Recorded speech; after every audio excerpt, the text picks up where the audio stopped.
दोस्तों, क्या आपने कभी सोचा है कि आपकी रसोई में रखा एक साधारण सा दिखने वाला तेल असल में कितना असाधारण सफर तय करके वहां तक पहुंचता है। हर दिन हर सेकंड दुनिया भर में हजारों लीटर सूरजमुखी का तेल इस्तेमाल होता है। कभी सब्जी बनाने के लिए, कभी स्नैक्स तलने के लिए और कभी बड़े बड़े फूड इंडस्ट्रीज में। लेकिन इस सुनहरे रंग के तेल के पीछे छुपी कहानी उतनी ही गहरी और रहस्यमयी है जितनी किसी साइंस डॉक्यूमेंट्री की, क्योंकि ये कहानी शुरू होती है किसी फैक्ट्री से नहीं बल्कि खुले आसमान के नीचे फैले विशाल खेतों से। कल्पना कीजिए, दूर दूर तक फैले खेत और उनमें खड़े हजारों सूरजमुखी के पौधे जो एक ही दिशा में झुके हुए हैं। ऐसा लगता है जैसे ये सभी फूल किसी अदृश्य ताकत को फॉलो कर रहे हों। और सच में ये ताकत है सूरज।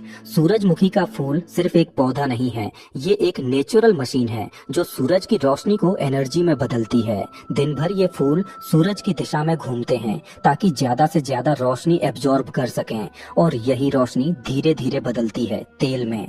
लेकिन ये बदलाव एक दिन में नहीं होता। महीनों तक ये पौधे मिट्टी से न्यूट्रिएंट्स लेते हैं, पानी को एब्जॉर्ब करते हैं और सूरज की रोशनी को अपने अंदर स्टोर करते रहते हैं। ये सारी एनर्जी धीरे धीरे जमा होती है उनके बीजों के अंदर। हर छोटा सा बीज असल में एनर्जी का एक छोटा सा स्टोरेज होता है जिसमें छुपा होता है तेल। और यही वो पॉइंट है जहाँ नेचर साइलेंटली अपना काम कर रहा होता है। धीरे धीरे समय गुजरता है और एक दिन ऐसा आता है जब ये खूबसूरत पीले फूल बदलने लगते हैं। उनका सिर भारी होकर नीचे झुक जाता है और पीछे का हिस्सा गहरे भूरे रंग का हो जाता है।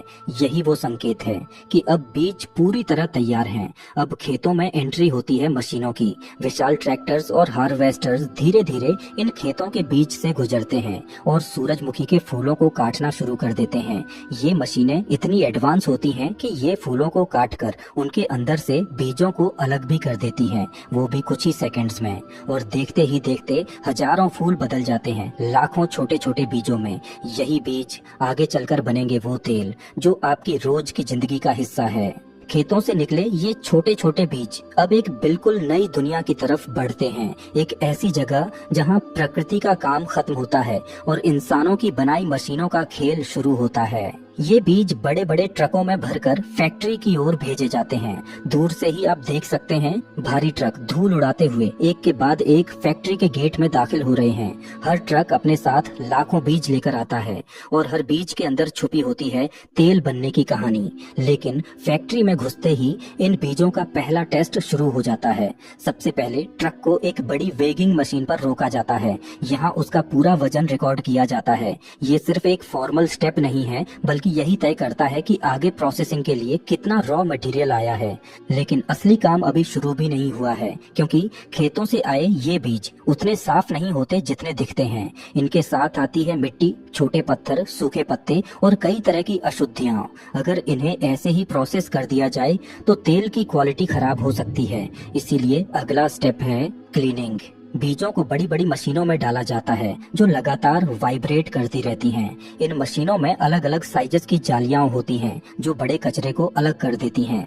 सोचिए, जैसे आप घर पर चावल साफ करते हैं, बस यहाँ स्केल हजारों गुना बड़ा है। इसके बाद पावरफुल एयर ब्लोअर्स का इस्तेमाल किया जाता है जो हल्की इम्प्योरिटीज जैसे धूल और सूखे पत्तों को उड़ाकर अलग कर देते हैं। धीरे धीरे हर अनवांटेड चीज हटाई जाती है और बचते हैं सिर्फ साफ शुद्ध सूरजमुखी के बीज।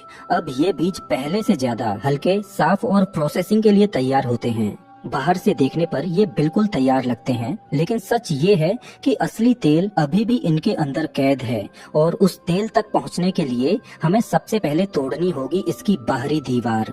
हर सूरजमुखी के बीज के ऊपर एक सख्त खोल होता है जिसे हम शेल कहते हैं। ये खोल बीज को सुरक्षा तो देता है, लेकिन इसमें तेल बहुत कम मात्रा में होता है। असल खजाना छुपा होता है इसके अंदर, उस नरम हिस्से में जिसे कर्नल कहा जाता है। अगर इस खोल को हटाया ना जाए तो जब हम तेल निकालने की कोशिश करेंगे तो एफिशिएंसी कम हो जाएगी और हमें कम तेल मिलेगा। यानी ये खोल एक तरह से रास्ते की सबसे पहली रुकावट है। इसीलिए अगला स्टेप है डीहलिंग, यानी बीज का खोल हटाना। फैक्ट्री में ये काम बड़े बड़े डीहलिंग मशीन्स करती हैं। इन मशीनों के अंदर बीजों को तेज गति से घुमाया जाता है और फ्रिक्शन या इम्पैक्ट की मदद से उनका खोल तोड़ दिया जाता है। कल्पना कीजिए जैसे कोई कठोर चीज लगातार टकराई जा रही हो और धीरे धीरे टूट रही हो। कुछ ही सेकंड्स में ये मशीनें हजारों बीजों के खोल अलग कर देती हैं। लेकिन अब एक नई समस्या आती है, खोल और अंदर का हिस्सा दोनों आपस में मिक्स हो जाते हैं। तो इन्हें अलग कैसे किया जाता है? इसके लिए इस्तेमाल होता है एक स्मार्ट ट्रिक, एयर सेपरेशन। हल्के खोल हवा के झोंके से उड़ जाते हैं जबकि भारी कर्नल नीचे गिर जाते हैं। इस तरह बिना ज्यादा मेहनत के दोनों को अलग कर दिया जाता है। और मजेदार बात यह है कि ये खोल बेकार नहीं जाते। इन्हें या तो फैक्ट्री में ही फ्यूल की तरह इस्तेमाल किया जाता है या फिर एनिमल फीड के रूप में बेच दिया जाता है। यानी यहाँ कुछ भी वेस्ट नहीं होता, हर चीज का इस्तेमाल होता है। अब हमारे पास है बीज का असली हिस्सा, कर्नल, जहाँ छुपा है असली तेल। लेकिन अभी भी एक और दीवार बाकी है। ये तेल इन कर्नल्स के अंदर मिक्रोस्कोपिक लेवल पर बंद होता है। अगर हम इन्हें ऐसे ही दबाई तो सारा तेल बाहर नहीं निकलेगा। इसीलिए अगला स्टेप है इन कर्नल्स को पूरी तरह तोड़ना। इन्हें बड़े बड़े रोलर्स और ग्राइंडर्स में डाला जाता है जहां ये धीरे धीरे क्रश होकर एक मोटी पेस्ट जैसी कंसिस्टेंसी में बदल जाते हैं। इस प्रोसेस में बीज की सेल वॉल्स टूट जाती हैं और अंदर छुपा तेल बाहर आने के लिए रेडी हो जाता है। लेकिन कहानी यहाँ खत्म नहीं होती। अब इस पेस्ट को सीधे प्रेस नहीं किया जाता, बल्कि इसे पहले हीट किया जाता है। इसे बड़े बड़े टैंक्स में डालकर कंट्रोल्ड टेम्परेचर पर गर्म किया जाता है और लगातार मिक्स किया जाता है। इस प्रोसेस को कहते हैं कंडीशनिंग। हीट देने से तेल थोड़ा पतला हो जाता है और उसे बाहर निकालना आसान हो जाता है। यानी हम धीरे धीरे हर रुकावट को खत्म कर रहे हैं। पहले खोल हटाया, फिर सेल्स तोड़े और अब हीट देकर तेल को बाहर आने के लिए तैयार कर दिया। फैक्ट्री के अंदर इस स्टेज को कहा जाता है एक्सट्रैक्शन, यानी तेल निकालने की प्रक्रिया। सबसे पहले इस गर्म पिसी हुई मिक्सचर को एक खास मशीन में डाला जाता है जिसे कहते हैं एक्सपेलर प्रेस। अगर आप इसे इमेजिन करें तो ये एक बहुत बड़ा शक्तिशाली स्क्रू होता है जो लगातार घूमता रहता है। जैसे ही ये स्क्रू घूमता है, ये मिक्सचर को आगे की तरफ धकेलता है और जैसे जैसे ये आगे बढ़ता है, प्रेशर बढ़ता जाता है। धीरे धीरे ये प्रेशर इतना ज्यादा हो जाता है कि बीजों के अंदर छुपा तेल बाहर निकलने लगता है। कल्पना कीजिए जैसे आप किसी चीज को पूरी ताकत से निचोड़ रहे हो। बस फर्क इतना है कि यहाँ ये काम इंसान नहीं बल्कि मशीन कर रही है, और वो भी हजारों गुना ज्यादा ताकत के साथ। और फिर पहली बार इन बीजों से टपकता है कच्चा तेल।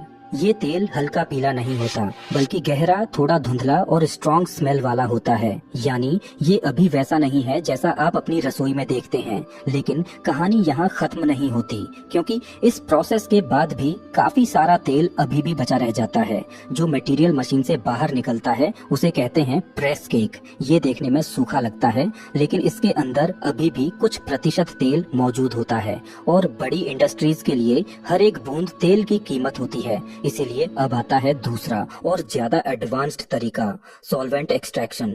इस प्रोसेस में इस प्रेस केक को एक और मशीन में भेजा जाता है जहां इसे एक खास लिक्विड के साथ मिलाया जाता है जिसे कहते हैं हेक्सेन। अब ये हेक्सेन क्या करता है? ये ऐसे काम करता है जैसे कोई पावरफुल क्लीनर। ये केक के अंदर जाता है और जो भी बचा हुआ तेल है उसे डिजोल्व करके अपने साथ बाहर ले आता है। यानी जहां मशीन दबाकर तेल निकाल रही थी, वहीं अब ये लिक्विड अंदर घुसकर तेल को धोकर बाहर निकाल रहा है। कुछ ही देर में एक मिक्सचर तैयार होता है जिसमें होता है तेल प्लस हेक्सेन। अब सवाल ये है, क्या ये हेक्सेन तेल के साथ ही रह जाएगा?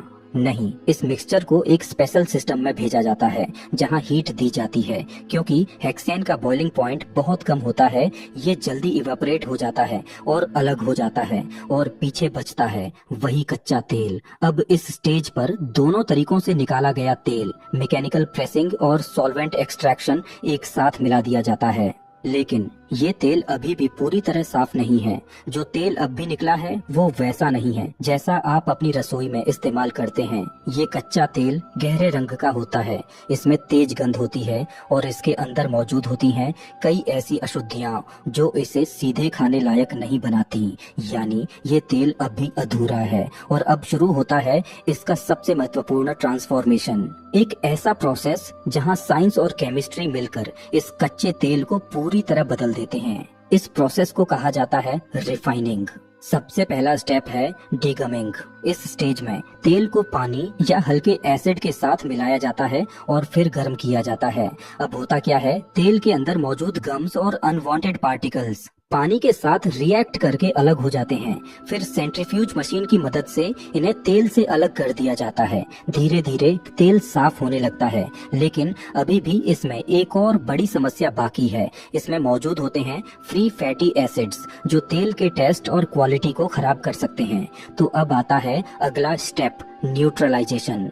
इसमें तेल को एक ऑल्कलाइन सॉल्यूशन यानी कॉस्टिक सोडा के साथ ट्रीट किया जाता है। ये केमिकल उन एसिड्स के साथ रिएक्ट करता है और उन्हें एक अलग सब्सटेंस में बदल देता है जिसे सोप स्टॉक कहा जाता है। और फिर एक बार फिर सेंट्रीफ्यूज मशीन इन अनवांटेड चीजों को अलग कर देती है। अब तेल पहले से ज्यादा स्टेबल और बेहतर हो चुका है, लेकिन इसका रंग अभी भी गहरा है और यही लाता है हमें अगले स्टेज पर, ब्लीचिंग।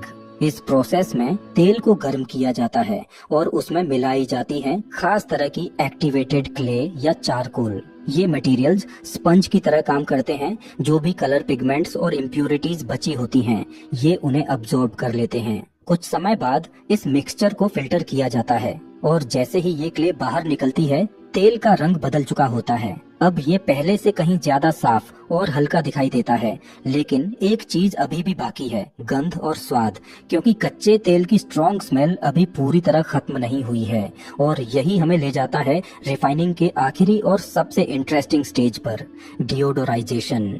इस प्रोसेस में तेल को बहुत हाई टेम्परेचर पर वैक्यूम एनवायरनमेंट में गर्म किया जाता है। अब वैक्यूम क्यों? क्योंकि वैक्यूम में सब्सटेंसेस का बॉइलिंग पॉइंट कम हो जाता है, यानी जो कंपाउंड्स स्मेल और टेस्ट के लिए जिम्मेदार हैं वो आसानी से इवेपोरेट हो जाते हैं। फिर स्टीम की मदद से इन अनवांटेड कंपाउंड्स को बाहर निकाल दिया जाता है और इसी मोमेंट पर एक गहरा गंध वाला कच्चा तेल बदल जाता है एक साफ, हल्का और लगभग बिना गंध वाला तेल में। यही वो तेल है जिसे आप अपने घर में इस्तेमाल करते हैं। अगर आपको ये जर्नी इंटरेस्टिंग लगी तो वीडियो को लाइक जरूर करें और ऐसे ही और अमेजिंग फैक्ट्स और बिहाइंड द सीन्स स्टोरीज के लिए चैनल को सब्सक्राइब करना बिल्कुल मत भूलिए।